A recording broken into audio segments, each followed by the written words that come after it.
meu nome é Michele. Eu havia feito a apresentação no modelo enviado do evento, só que ele não abriu. Por sorte, eu tinha outra versão já apresentada em outra ocasião.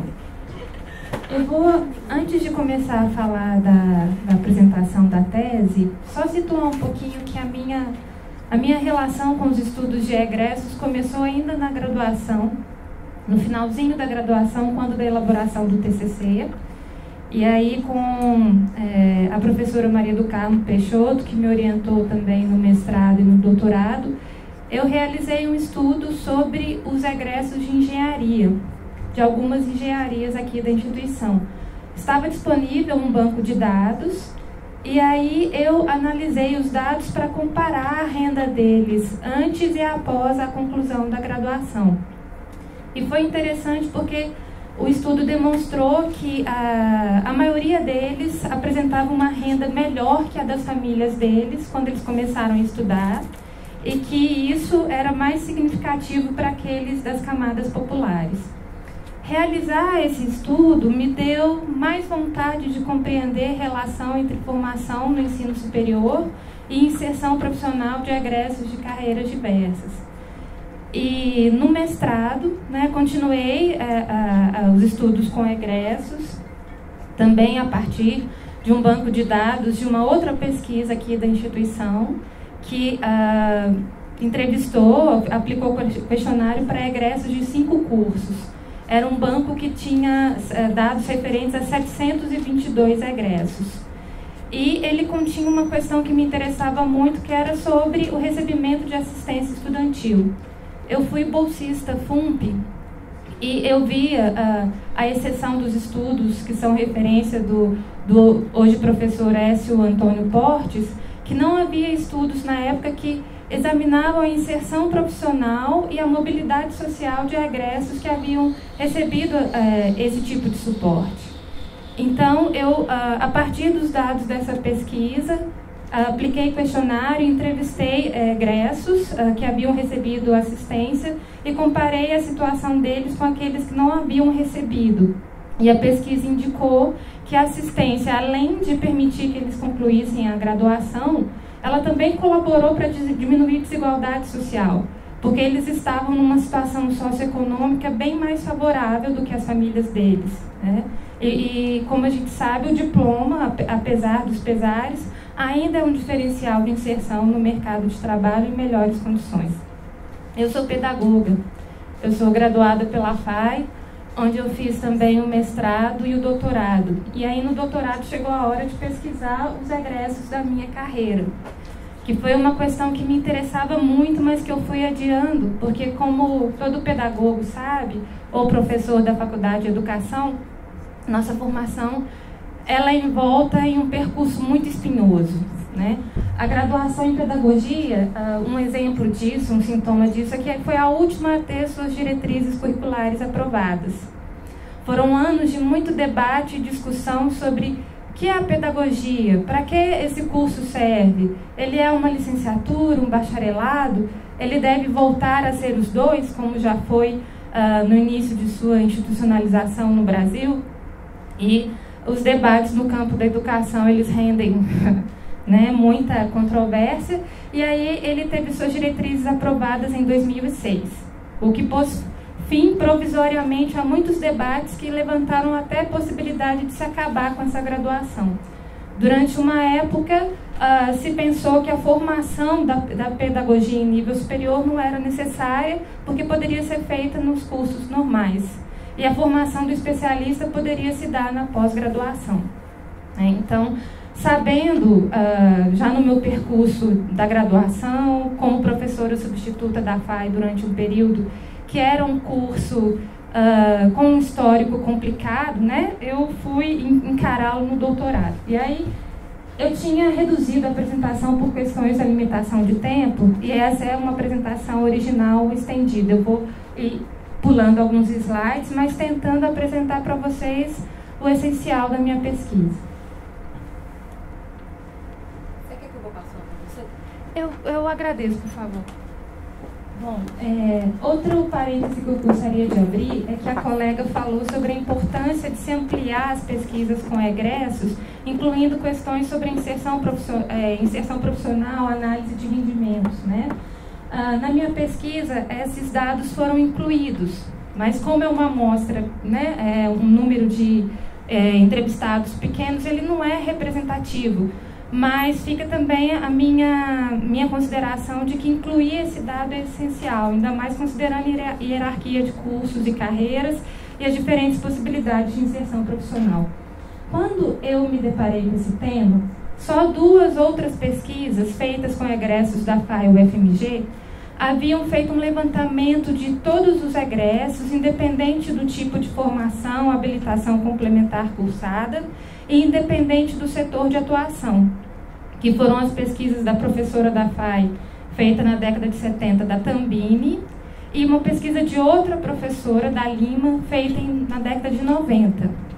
Então, a partir de inquietações e demandas de alunos sobre mudanças no curso e de dúvidas da própria instituição sobre a adequação da formação para o mercado, essas professoras aplicaram um questionário, entrevistaram egressos para saber onde eles estavam, o que eles faziam, quanto eles ganhavam, estavam no setor público, setor privado, qual era o setor de atuação, sua titulação, entre outras informações, e o rendimento. A minha intenção era, então, considerando que não haviam pesquisas mais recentes com esse foco, analisar a formação e inserção profissional de egressos da pedagogia, do curso presencial, que há também atualmente a formação à distância, graduados entre 2000 e 2011. E os eixos de análise, então, foram formação e atuação profissional. Pode passar, por favor. A análise que eu empreendi na tese, então, considerando as especificidades de examinar uma licenciatura, né? Uma licenciatura sui generis, que é a pedagogia, que já foi um bacharelado, levou em conta o histórico da graduação. Então eu fiz um levantamento desde a institucionalização dela, o ano de sua criação, a legislação, qual era o currículo original, qual era o perfil do egresso. Incluiu também, levou em consideração os marcos legais da pedagogia, que são sua criação em 39, os pareceres da década de 60 que mudaram o perfil do curso à época, a LDB, que é a Lei de Diretrizes e Bases, e mais recentemente as diretrizes curriculares nacionais da pedagogia. Eu levei em consideração também o contexto atual dessa formação e da atuação desses profissionais, né? Como já foi mencionado aqui, as licenciaturas, elas têm algumas particularidades mais recentes, que são a queda da atratividade, a diminuição do número de ingressantes e de concluintes desses cursos. Algumas pesquisas de professores aqui da UFMG, do professor João Valdir, da professora Aranha, também demonstraram, analisando dados de 2013, que tem caído o número de ingressantes em todas as licenciaturas. Em algumas mais na pedagogia, mas a pedagogia está sendo afetada também. Então, quando se analisa a formação e atuação de egressos desse curso, você tem que levar isso em consideração. E eu também examinei como tem sido ofertado esse curso no Brasil em geral e na FAI em particular. Isso porque as diretrizes publicadas, aprovadas em 2006, colocaram mudanças significativas para a estrutura dessa formação. E aí, no levantamento de literatura do tema, eu percebi que alguns pesquisadores na educação que são referência, o Libânio, a Gatti, fizeram levantamentos bem amplos sobre qual a situação dos cursos de pedagogia após as diretrizes curriculares. Então, eu me apoiei, né, nessas questões para examinar a atuação, a formação do egresso da FAI. Eu vou tomar água um pouquinho.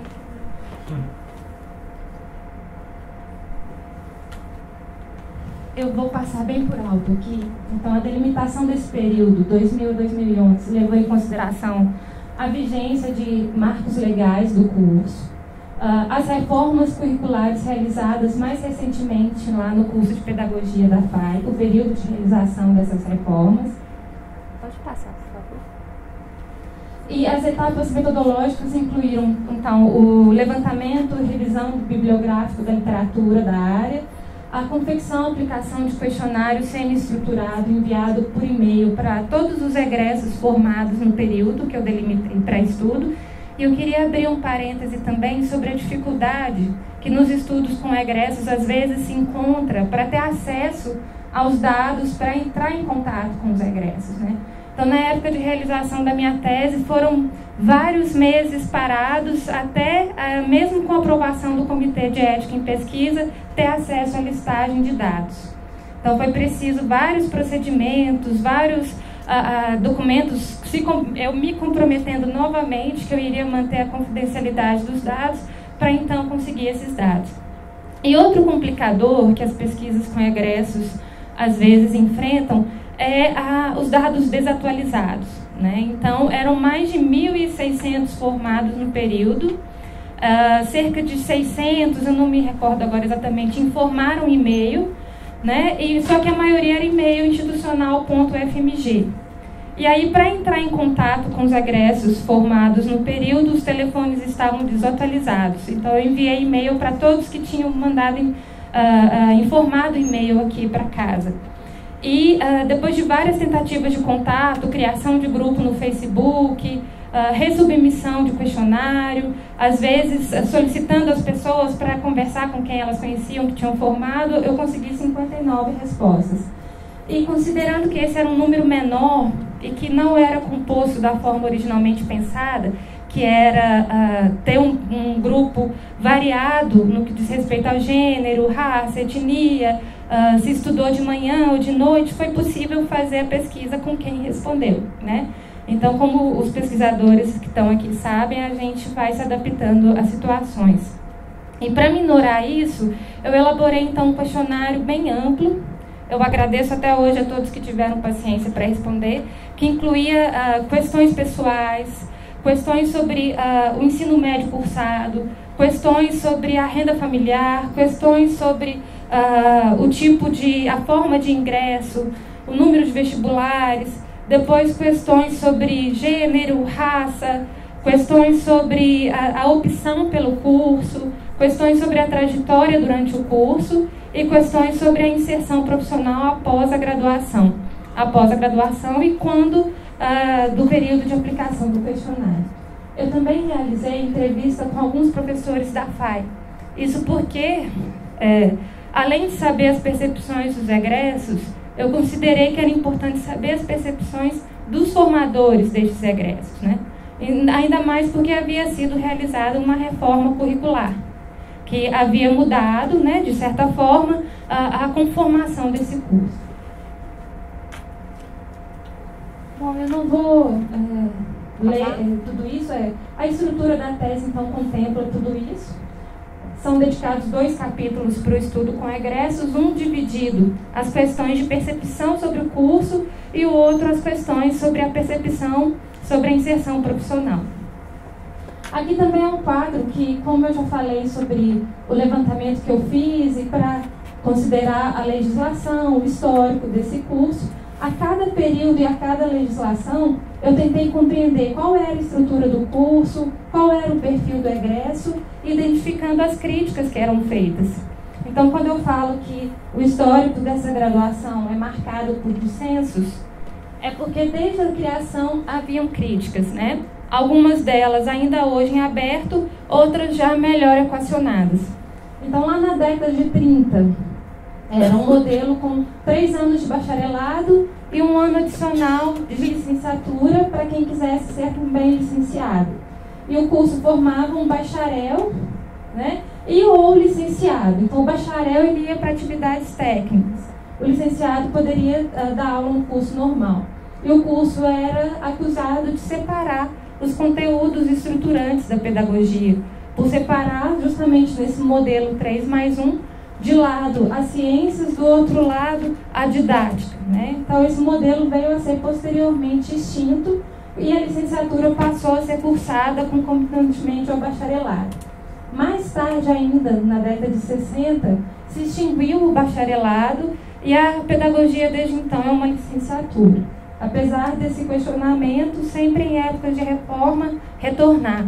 O curso, ele forma um técnico, forma um especialista, forma um docente? Essa formação poderia se dar em outro espaço?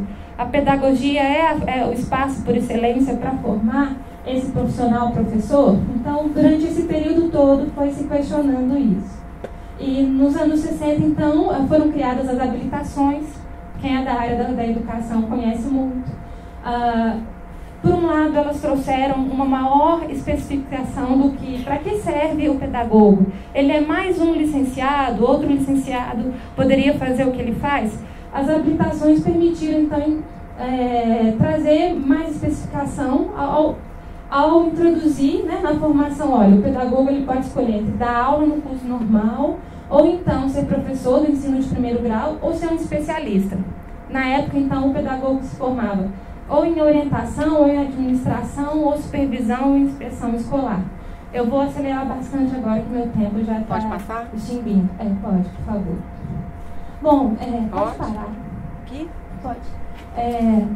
Nos últimos anos, então, no Conselho Nacional de Educação, nos espaços todos em que a graduação em pedagogia tem sido pensada, muito se tem debatido sobre para que essa graduação serve. E isso se refletiu nos modelos curriculares que foram adotados ao longo dos anos, né? Mais recentemente, a pesquisa feita após a aprovação das diretrizes de pedagogia, pela Gatti, Nunes, e pesquisas feitas também pelo Libânio e um outro estudo da Barbosa, mostraram que o curso ele ainda falha em formar o pedagogo, conciliar a formação do pedagogo para pesquisa, para docência e para gestão, que são os objetivos dele após essa reforma curricular. Um fato sintomático que eu só gostaria de falar é que falta a disciplina didática em 18% dos cursos que esses professores examinaram no Brasil. Então, como um curso pode formar professores se ele não inclui a formação em didática, né? O que não é o caso do curso da UFMG, que assim como das federais, algumas pesquisas compararam o desempenho no ENAD dos estudantes e outros indicadores, e os cursos das federais permanecem de melhor qualidade em relação das privadas. E isso é mais preocupante nesse contexto atual de se querer, né, extinguir as universidades de educação superior pública e gratuita. Pode passar, por favor. Bom, então o contexto atual é de problemas na formação, pouca atratividade, o perfil socioeconômico e cultural predominante entre licenciandos e licenciados. Gatti e Nunes fizeram um levantamento nacional, os dados não são muito atuais, mas são de 2009, que eles são predominantemente oriundos das camadas populares, quem entra e quem conclui o curso. Eles entram no ensino superior mais tarde, eles são mais velhos do que os demais universitários, sua maioria eles vêm da rede pública de educação básica, eles têm desempenho mais fraco nos processos seletivos para ingresso, lembrando que isso são médios, né? Não podem ser generalizadas. E é recorrente entre eles dificuldades em habilidades de escrita, leitura e interpretação de texto, de acordo com esses autores. E a gente recorda que outras pesquisas mostram que, de modo geral, entre os estudantes do ensino superior, essa é uma realidade que está sendo, né, cada vez mais constatada. Pode passar, por favor. Pode passar.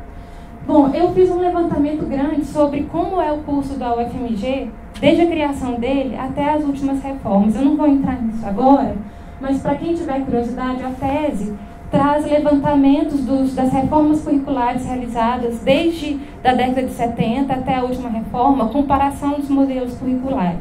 Eu vou ficar mais recentemente agora. Bom, essa matriz curricular atual, ela se diferencia do que até então foi posto, porque ela tenta conciliar de uma forma melhor a formação do pedagogo para a docência, para a gestão e para a pesquisa. Ela incluiu na matriz para todos os estudantes a formação em gestão, educação infantil e alfabetização. Antes, nem todos os pedagogos egressos da FAI passavam por essas formações. Eles recebiam uma introdução e se aprofundava quem escolhia uma formação complementar nessas áreas. Então, os estágios, todos os estágios se tornaram obrigatórios para todos. Então, o pedagogo egresso hoje passa por todos os estágios oferecidos pela casa. Pode passar, por favor. Pode passar. Mais dois. Tá, pode passar, por favor, pode passar. Pode passar. Pode passar. Bom, só a guisa de conclusão sobre as questões da reforma. A FAI demonstra que é uma instituição preocupada em aliar a qualidade, né, com as possibilidades de formação. E aí, como eu disse, o questionário ele incluía questões sobre o gênero, a cor, etnia, raça, a escolaridade dos pais. Os respondentes ao questionário são, em sua maioria, mulheres, o que na pedagogia, né, é comum. 46% pardos, 41% brancos, 13% pretos. 60% deles eram filhos de pais e 51% de mães que só tinham o ensino fundamental. Então, a maioria eram filhos de pessoas com baixa escolaridade. Aqui é um quadro sobre habilitação ou formação complementar cursada. Eu não vou entrar nesse mérito agora, mas é um dado interessante quando se estuda egresso de pedagogia. Sobre motivação para a escolha, 51% deles disseram que entraram no curso, escolheram o curso querendo exercer funções docentes e ou não docentes próprias da educação do pedagogo. Foram também mencionados outros fatores como: eu escolhi esse curso porque era de menor concorrência em comparação a outros, ou eu escolhi porque eu poderia trabalhar ou cuidar da minha família ao mesmo tempo que eu estudasse, ou então eu escolhi para tentar passar para outra formação. Bom, sobre essas questões que mobilizam a pedagogia, e recentemente o curso está passando por outro processo de alteração, né, que ainda está em andamento, 32% deles acham que o curso ele é bem sucedido quando ele diz que ele forma tanto o pedagogo para docência quanto para atuar em funções não docentes. 42% acham que o curso não é bem sucedido nisso, ou ele privilegia mais um aspecto ou outro. E 26% dizem que não sabem opinar. Então, eu até coloquei ali que essa dificuldade de analisar a própria formação pode ser reflexo de uma questão própria da pedagogia, que é essa coisa muito própria de se questionar quem ela é, para que ela serve, e que isso perpassa a formação desses profissionais e a inserção deles no mercado de trabalho. Pode passar, por favor.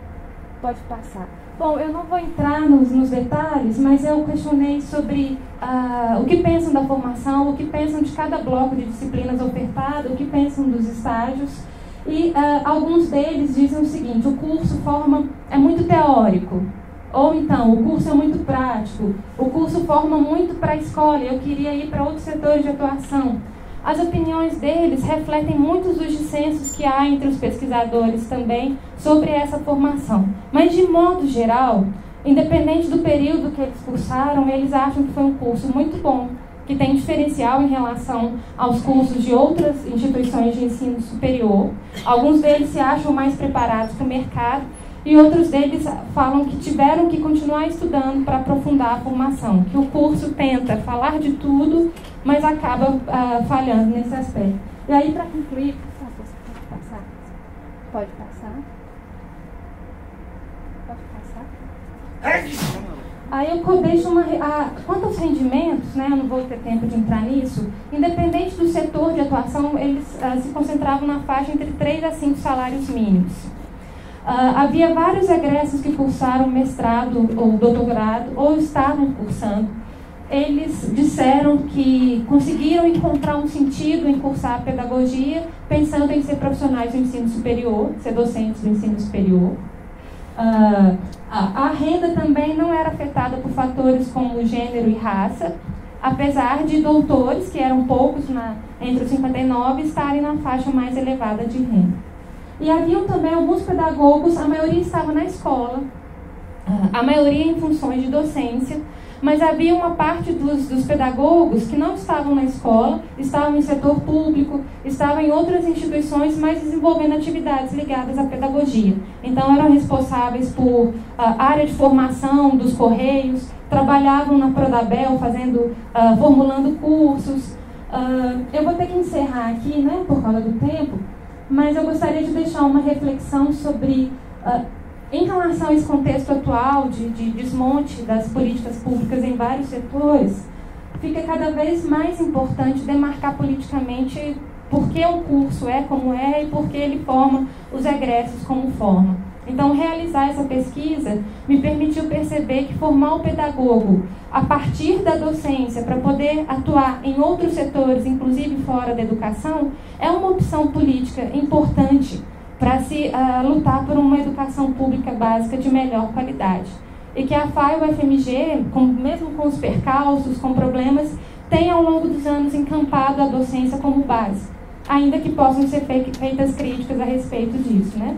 Mas que o curso de pedagogia ele merece ser cada vez mais compreendido, conhecido, revirado, a partir tanto da atuação dos egressos quanto da percepção dos formadores de pedagogos.